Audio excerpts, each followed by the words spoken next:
கொண்ட மலர்கள் மலர்ந்தது எனக்கு மதுரசம் அருந்தட்டுமா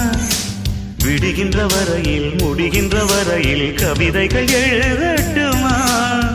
முத்தம் என்ற கடலில் முத்து குளி